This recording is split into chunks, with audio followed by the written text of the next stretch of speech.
Deputy CM station Ghanpur మాజీ MLA Tatikonda Rajaiah ఒక big decision తీసుకున్నారు అని చెప్పొచ్చు. ఎందుకంటే బీఆర్ఎస్ లో ఎప్పటి నుంచో అసంతృప్తిగా ఉన్నటువంటి తాటికొండ రాజయ్య ఈ రోజు ఒక సంచలనమైనటువంటి స్టేట్మెంట్ చేశారు. ఇంతకాలం బీఆర్ఎస్ పార్టీకి నేను వీర విధేయుడిగా ఉన్నాను. నాకు చేసిన అవమానం అండ్ మానసిక వేదనను భరించలేని బాధను కలిగించింది. ప్రస్తుత పార్టీ విధి విధానాలు నాకు నచ్చడం లేదు. అందుకే బీఆర్ఎస్ పార్టీకి రాజీనామా చేయాలని నిర్ణయించుకున్నాను అండ్ రాజీనామా చేస్తున్నాను అన్నటువంటి స్టేట్మెంట్ ఇచ్చారు. అండ్ ఆయన త్వరలో కూడా కేసీఆర్ కి రాజీనామా లేఖను కూడా పంపించేయబోతున్నాను అన్నటువంటిది కూడా చెప్పిన పరిస్థితి. ఎందుకంటే నాకు టికెట్ ఇవ్వకపోవడం కారణంగా మా సామాజిక వర్గం ఏదైతే ఉందో మాదిగ సామాజిక వర్గ అస్తిత్వం మీద ఒక రకంగా దెబ్బ పడింది, మమ్మల్ని అవమానించారు అన్నటువంటి మాట కూడా చెప్పారు. నా సామాజిక వర్గానికైతే నేను క్షమాపణలు చెప్తున్నాను. నేను సాయశక్తులా నేను ట్రై చేశాను. అంటే మన మాదిగ సామాజిక వర్గానికి ఏదో ఒకటి చేయాలి అని తపన ఎప్పటి నుంచో ఉండింది, కానీ మీకు నేను న్యాయం చేయలేకపోతున్నాను అని ఆయన సామాజిక వర్గానికి ఒక రకంగా క్షమాపణలు కూడా చెప్పారు. అండ్ 6 నెలలుగా నేనెంతో మానసిక క్షోభ అనుభవిస్తున్నాను. ఎందుకంటే పార్టీలో నేను ఎంత వీర విధేయుడిగా ఉన్నా, పార్టీకి ఎంత లాయల్గా పనిచేసినా, నా నియోజకవర్గానికే కాకుండా ఉమ్మడి వరంగల్ జిల్లా వ్యాప్తంగా కూడా నేను ఎక్కడైతే కష్టపడ్డానో అక్కడ పార్టీ అధికారంలో ఉండడమే కాకుండా నేను చాలా సేవా కార్యక్రమాలు కూడా చేశాను అండ్ ప్రజలకు ఎప్పుడు అందుబాటులో ఉన్నాను. అట్లాంటి వ్యక్తిని నన్నే అవమానించారు. సో పార్టీ ఇంత చేసినా నాకు గుర్తింపు ఇవ్వటం లేదు అన్నటువంటిది కూడా చెప్పిన పరిస్థితి.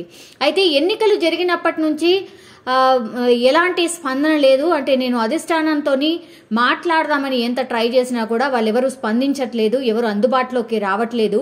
అండ్ ప్రజాస్వామ్యబద్ధంగా ఏర్పడిన కాంగ్రెస్ ప్రభుత్వాన్ని బీఆర్ఎస్ నేతలు కూల్చుతామని పదే పదే మాట్లాడడం కూడా కరెక్ట్ కాదు అన్నటువంటి మాట కూడా చెప్పారు. సో ఒక రకంగా పార్టీని ధిక్కరిస్తూ చేసినటువంటి వ్యాఖ్యలు అని చెప్పొచ్చు. బీఆర్ఎస్ లో ఉంటూ బీఆర్ఎస్ పార్టీకి సంబంధించిన లైన్ ని ఆయన క్వశ్చన్ చేసిన పరిస్థితి కనిపిస్తోంది. సో బీఆర్ఎస్ కు క్షేత్రస్థాయిలో ఆదరణ కరువైంది. ఇప్పుడు గ్రౌండ్ లెవెల్లో బీఆర్ఎస్ కి ఆదరణ కరువైంది. ప్రజలు ఎవ్వరు కూడా మనను పట్టించుకోవట్లేదు. అసలు మనం ఏమైనా వెళ్ళినా వాళ్ళతో మాట్లాడే ప్రయత్నం చేసినా కూడా అసలు ఆదరణనే ఉండట్లేదు, మనని ఎవరు పట్టించుకోవట్లేదు. గ్రౌండ్ లెవెల్లో బీఆర్ఎస్ అంతగా దెబ్బతింది అన్నటువంటి మాట కూడా చెప్పారు. సో ఇక మున్ముందు బీఆర్ఎస్ కు మరింత గడ్డు కాలం ఉండబోతుంది అన్నటువంటి మాట కూడా చెప్పారు. సో ఇప్పుడే ఇంత ఉంది, ప్రభుత్వం మారిన 55 రోజుల్లోనే ఇంత వ్యతిరేకత ఉంది, ఇంకా రాను ఇంకా భయంకరమైన పరిస్థితి ఉంటుంది, బీఆర్ఎస్ పార్టీలో గడ్డు కాలం ఎదుర్కోబోతోంది అన్నటువంటి మాట కూడా చెప్పారు. ఏ పార్టీలో చేరబోయేది త్వరలో ప్రకటిస్తానని చెప్తూనే కాంగ్రెస్ పార్టీ వైపు చూస్తున్నానని డైరెక్ట్ గా చెప్పారు. అండ్ ముహూర్తం కూడా ఫిక్స్ చేసుకున్నట్టు కనిపిస్తోంది. ముహూర్తం కూడా 10వ తారీఖున ముహూర్తం, ఈ నెల 10వ తారీఖున కాంగ్రెస్ పార్టీలో జాయిన్ కాబోతున్నారు. రేవంత్ రెడ్డి సమక్షంలోనే 10వ తేదీన కాంగ్రెస్ పార్టీలో చేరడానికి ఆల్మోస్ట్ రంగం సిద్ధం చేసుకున్నారు. సో ఇవన్నీ రాజయ్య సంచలనమైనటువంటి వ్యాఖ్యలు చేశారు.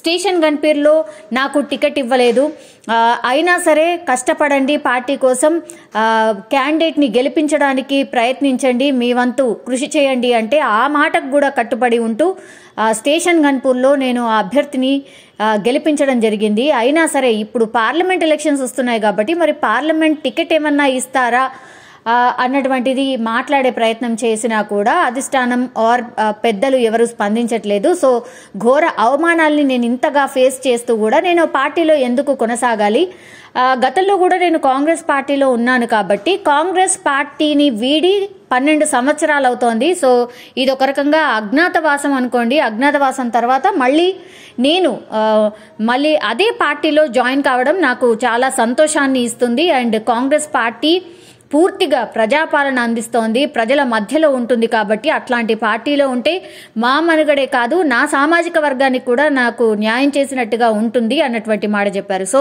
చాలా మంది పేర్లు వినిపిస్తున్నాయి. ఈ మధ్య కాలంలో చాలా మంది కాంగ్రెస్ పార్టీలో జాయిన్ అవుతారు ఆర్ కాంగ్రెస్ వైపు చూస్తున్నారు అన్నటువంటి మాట వినిపిస్తున్న నేపథ్యంలో ఒక రకంగా మాజీ ఎమ్మెల్యే తాటికొండ రాజయ్య ఆల్వేస్ ఒక సెన్సేషన్ క్రియేట్ చేస్తూ ఉంటారు. అందులో భాగంగానే ఈ రోజు ఒక సెన్సేషన్ వార్త అనుకోవచ్చు. ఎందుకంటే పార్టీ మార్పుపై ఆయన క్లారిటీ ఇచ్చేశారు. ఆయన గతంలో కూడా డిప్యూటీ సీఎంగా పనిచేశారు. అండ్ స్టేషన్ ఘన్పూర్లో ఆయన గెలిచిన పరిస్థితి అండ్ మిగతా నియోజకవర్గాల్లో కూడా ఆయన ప్రభావం చూపించారు. సో అట్లాంటి వ్యక్తి ఈరోజు ఒక స్టెప్ ముందుకేసి కాంగ్రెస్ పార్టీలో నేను జాయిన్ కాబోతున్నాను అన్నటువంటి మాట చెప్పారు. సో ఫస్ట్ వికెట్ ఏదైనా ఉంది బీఆర్ఎస్ పార్టీ నుంచి అంటే ఇప్పుడు మాజీ డిప్యూటీ సీఎం తాటికొండ రాజయ్యనే ఫస్ట్ కాంగ్రెస్ పార్టీలో వెళ్తున్నట్టు అవుతుంది. ఎందుకంటే 10వ తారీఖున ఆయన ముహూర్తం ఫిక్స్ చేసుకున్నారట. మరి ఇంకా కూడా ఎవరైనా లైన్లో ఉన్నారా, ఇంకా కూడా ఎవరైనా కాంగ్రెస్ పార్టీ వైపు చూస్తున్నారా అన్నటువంటిది ఇప్పుడు సెన్సేషన్ క్రియేట్ చేస్తోంది. ఒక అలజడి అయితే క్రియేట్ అవుతోంది అని చెప్పొచ్చు.